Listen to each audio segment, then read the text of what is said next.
अध्याय 19.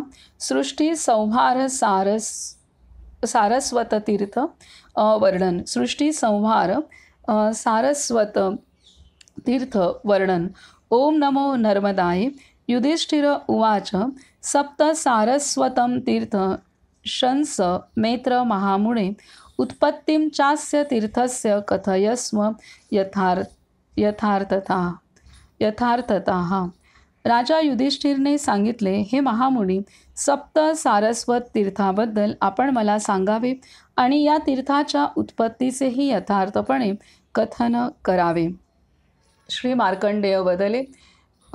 सप्त सारस्वत नावाचा गंधर्व शिवस्तुती गाणारा, वीणा वेणू वाद्ये वाजवण्यात व गीत गायनात प्रवीण होता.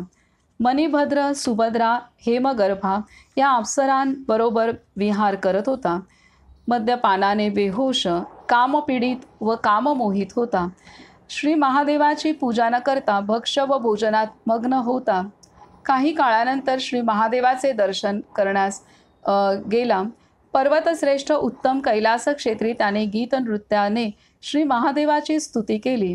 खूप कालावधीनंतर आलेल्या श्री शिव भक्ती परांगमुख त्या गंधर्वाला पाहून नंदीश्वराने शाप दिला. या पापाच्या प्रभावामुळे तुला चांडाळ योनी प्राप्त होईल. क्षुधार्थ निराहार असा तू पृथ्वीवर भटकत राहशील. त्यानंतर तो गंधर्व नंदीश्वराला प्रसन्न करून म्हणाला, महाभाग, माझ्या शापाचा शेवट करण्यास आपण योग्य आहात. श्री नंदिकेश्वर म्हणाले, व्यतिपात योग असताना श्री नर्मदात स्नान करून व श्री महादेवाचे पूजन करून शापाचे परिमार्जन होऊन तू पुन्हा येशील. हे नंदीश्वराचे वचन ऐकून तो चांडाळ योनीत गेला. तिथे जातीस्मरत्व प्राप्त होऊन पर्वत, जल तसेच वनासहित संपूर्ण पृथ्वीवर तीर्थयात्रेच्या निमित्ताने भ्रमण करू लागला. दैवयोगाने श्री नर्मदा तटावर आला. तिथे स्थंडिलमध्ये यज्ञ करत विविध पुष्पोपहार व मनोहर वीणावाद्याने गंधर्व श्री शंकराची भक्ती करत असताना पाहून श्री महादेव प्रत्यक्षात प्रकट झाले. त्या यज्ञभूमीत जलातून महापवित्र लिंग प्रकट झाले. गीतवाद्यांनी प्रसन्न केलेले भगवान श्री शंकर त्या गंधर्वाला म्हणाले, हे महाभाग, तुझ्या मनातील इच्छेप्रमाणे तू वर माग. श्री नर्मदा जलाच्या संयोगाने तुला परमगती प्राप्त होईल. गंधर्व उत्तरला, श्री महेश्वर, जर आपण प्रसन्न आहात व मला वर देऊ इच्छिता तर श्री महादेव सप्त सारस्वत तीर्थ व सारस्वत लिंग आपल्या कृपा प्रसादाने पृथ्वीवर प्रख्यात व्हावे. हे सर्व तिर्यक योनीत प्राप्त पापी, चांडाळ व अधम मनुष्य या तीर्थाच्या प्रभावाने स्वर्गात जावेत. हेच व्हावे असा त्या गंधर्वाला वर देऊन श्री महादेव अंतर्धान पावले. गंधर्वसुद्धा दिव्य यानावर आरूढ होऊन सर्व आभूषणांनी भूषित शिवलोक प्राप्त करून पूर्ववत झाला. सप्त सारस्वत तीर्थात स्नान करून श्री महादेवाचे पूजन केल्यास मनुष्य कुळातील 21 पिढ्यांचा उद्धार करून स्वर्गलोकात पूजित होतो. तिथे स्नान केल्यास स्वर्गप्राप्ती होते व मरणोत्तर पुनर्जन्म मिळत नाही. हे राजा, शिवाज्ञेने या तीर्थाचे निवासी स्वर्ग जिंकतात. राजा युधिष्ठिरने विचारले, हे मुनी, या जगाचा स्रष्टा, संहारक व पालनकर्ता कोण आहे? हे तपोधन, हे यथार्थपणे विस्तारपूर्वक कथन करावे. हे सर्व मी आनंदाने ऐकण्याची इच्छा करतो. श्री मार्कंडेय वदले. पूर्वी स्वामी कार्तिकेयने सांगितलेले पुराण मी जसे ऐकले तसे यथार्थपणे तुम्हास सांगतो, ऐका. कल्पांत करणाऱ्या श्री महादेवाला स्कंदने विचारले, हे सर्व चराचर प्रलयात कसे विलीन होते? हे देव कुठे जातात? यांची स्थिती कशी होते? श्री ब्रह्मदेव व श्री विष्णू कुठे जातात? षडांग, पद व क्रमांसहित वेद कुठे जातात? समुद्र, द्वीप संयुक्त, अग्नी व पर्वत, सर्व सिद्ध तसेच नक्षत्रांसहित सूर्यादी ग्रह, पाताळ आदी भुवन व शाश्वत देवलोक कुठे जातात? हे सूरश्रेष्ठ कल्पांती देवता कुठे लीन होतात? श्री महादेव वदले, परमगुप्त सृष्टी संहारक मला म्हणतात. हे नित्य जग प्रलयात नष्ट झाल्यावर सर्व प्राणीमात्रांसह चराचर शिवलिंगात विलीन होते. ज्यावेळी सर्वतोमुख फैलावत अग्निदेव व्यापतो तेव्हा हे संपूर्ण चराचर सहित त्रैलोक्य जग शून्य होते. महातेजस्वी, महाबलवान, महाप्रज्वलित अग्निदेवाने पाताळ व नागलोक संपूर्ण भस्मसात होते. 14 भुवने कालरूप अग्नीने भस्म होतात.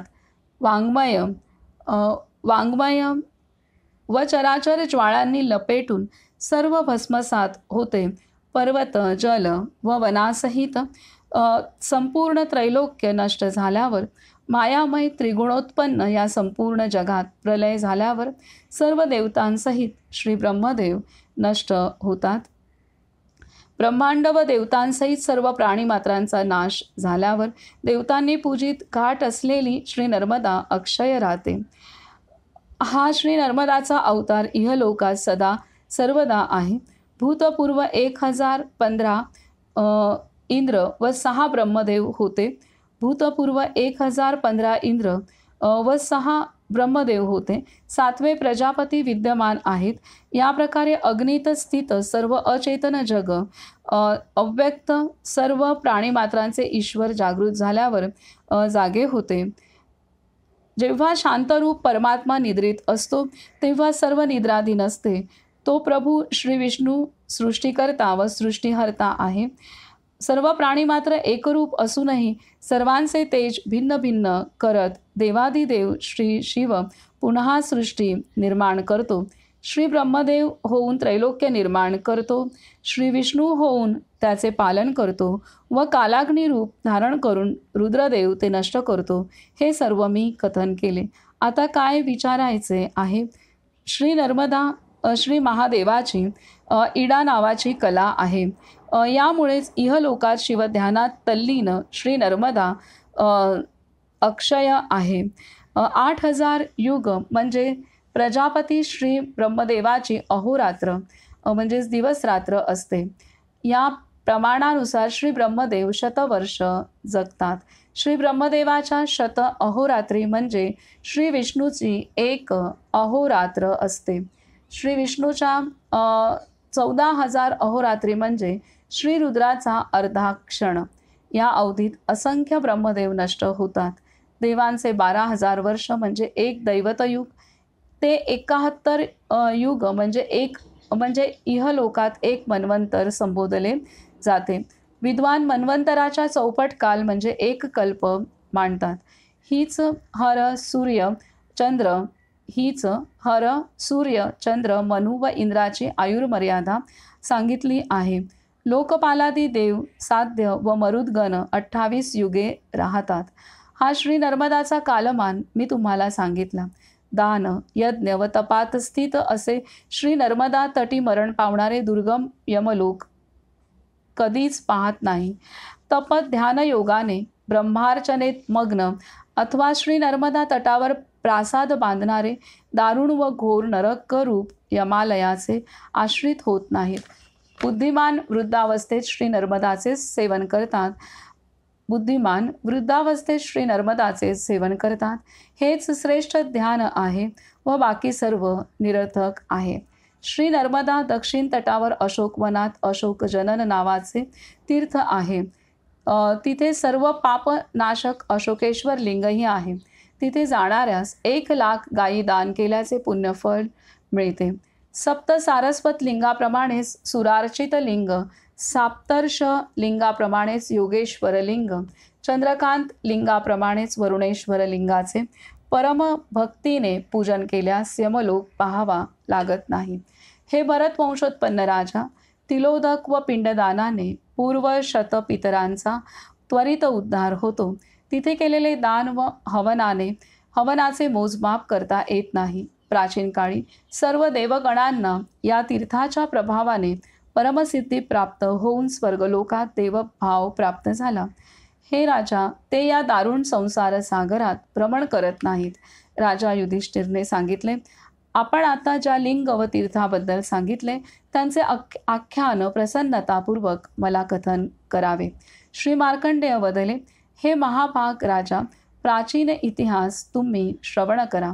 नागेश्वर सिद्धलिंग शुभ नागरुध मध्ये स्थित आहे, जे त्रैलोक्याला सिद्धिदायी व नागकन्यांनी पूजित आहे. हे राजा, ब्रह्मतेज शरीर असलेले 12 सूर्यासमान व अग्नितुल्य देदीप्यमान अघमर्षण ऋषी, आपस्तंभ, मैत्रेय, संवर्त, अत्री हे व अन्य व्रतधारी 80,000 मुनींद्र ऋषी त्या आश्रमात राहत होते. कंदमुळे व फलाहार करणारे, कोणी शाकाहार तर कोणी जलाहार, कोणी शेणभक्षण करणारे होते, कोणी चांद्रायण व्रतात मग्न होते तर कोणी श्रुती प्रवीण मोक्षाचा उपाय शोधणारे, विशेषतः ब्रह्म जाणणारे ब्रह्मिष्ठ होते. हे नृप, तो अगमर्षण ऋषींचा आश्रम ब्रह्मलोक समान होता. एकदा ब्राह्मणांची परीक्षा घेण्यासाठी वैश्य रूप धारण करून धर्म तेथे आलेत. त्यांनी सप्त सारस्वत तीर्थात चंदन, पुष्प, दीप व मनोहर उपहारांनी श्री महादेवाचे पूजन केले. तिथे 108 ऋषी उपस्थित होते. भिक्षुकांना भिक्षा दिली, लंगोटी व मृगचर्म दिले. तसेच त्या देवर्षी गणांना व मुनींना साष्टांग नमस्कार करून 1 महिन्याच्या व्रतात रत असे ते नाशिकारण्यात आले. त्याचे पुत्र, पत्नी व सून नित्य त्याच्यावरच लक्ष केंद्रित करत होते. त्या वैश्याने 6 ऋतूत दर महिन्याला सूर्यसंक्रमणाच्या वेळी निराहार तप केले.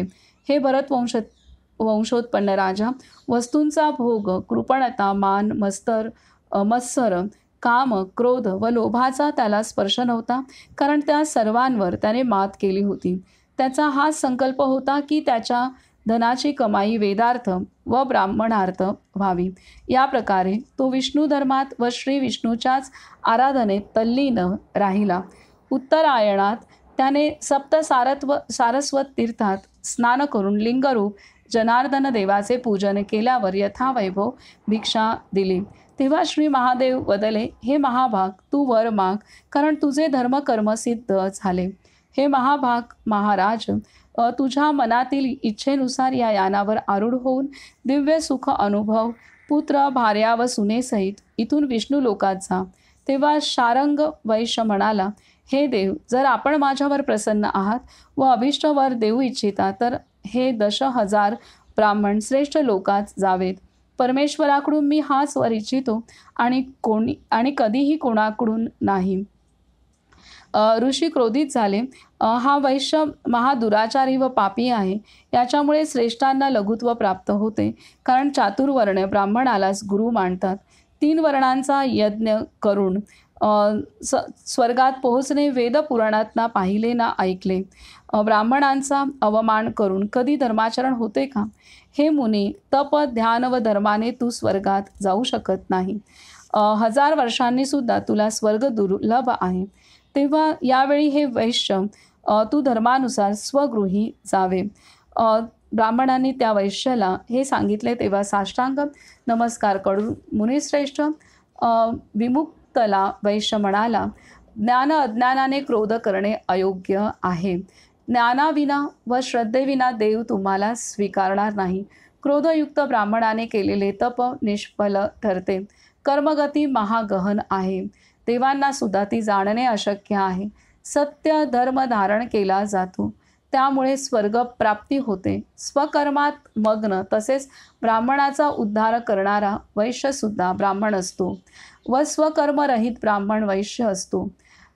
काय सांगतायत? स्वकर्मात मग्न तसेच ब्राह्मणाचा उद्धार करणारा वैश्य सुद्धा ब्राह्मण असतो व स्वकर्मरहित ब्राह्मण वैश्य असतो. निष्ठुर, निर्गुण, क्रूर, कृतघ्न व महाकोपिष्ट वाचाळ ब्राह्मणाला दूरच ठेवावे. तेव्हा ब्राह्मणांनी विचारले, वैश्यरूप धारण केलेले श्री ब्रह्मदेव, श्री विष्णू वा इंद्रदेव यांपैकी आपण कोण आहात? सांगोपांग वेद तसेच धर्म तुमच्यात प्रतिष्ठापित आहे. शारंग वैश्य वदले, मी धर्म आहे. तुमची परीक्षा घेण्यासाठी मी वैश्यरूप धारण करून इथे आलो. आता या यानावर आरूढ होऊन तुम्ही सर्व वैष्णव पदास जावे. तेव्हा ते ब्राह्मण यानावर स्वार होऊन स्वर्गात गेले. सप्त सारस्वत तीर्थ व हरिहर देवांना नमस्कार करून निजपुत्रादिकांसह वैश्यसुद्धा विष्णू लोकात गेला. राजा, या उत्तम श्री नर्मदा तीर्थासंबंधी कथन केले. हा श्री स्कंद पुराणातील रेवाखंडाच्या उत्तर भागातील सृष्टी संहार सारस्वत तीर्थ वर्णन नावाचा 19वा अध्याय पूर्ण झाला. तर इथं स्पष्ट केलेलं आहे की कोणत्याही वर्णामध्ये आपण जन्म घेतला असेल तरीसुद्धा जे कर्म आपण आचरण करतो त्यानुसार आपण आपल्याला वर्ण प्राप्त होऊ शकतो. इथे भगवंताने वैश्याचं रूप घेऊन प्रचंड तप केलं आणि भगवान शिवशंकराला प्रसन्न करून घेतलं आणि त्यांनी त्यांच्याकडून वरदानसुद्धा प्राप्त करून घेतलं.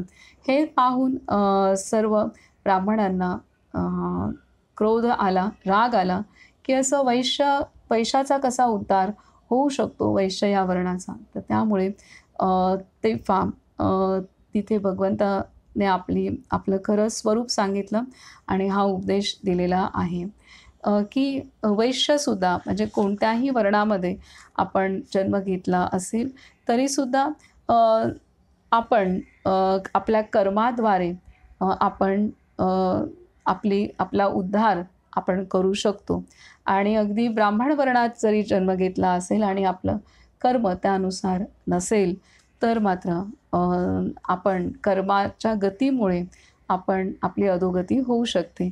तर असं हे आणि असा हा अध्याय धर्माचा व्यापक अर्थ आपणाला सांगत आहे की केवळ वर्णावरून किंवा अमुक जातीत किंवा वर्णात जन्म घेतला आहे म्हणूनच आपला तो वर्ण नसतो, तर आपल्या कर्मावरून आपला उद्धार होत असतो आणि आपला वर्ण ठरत असतो.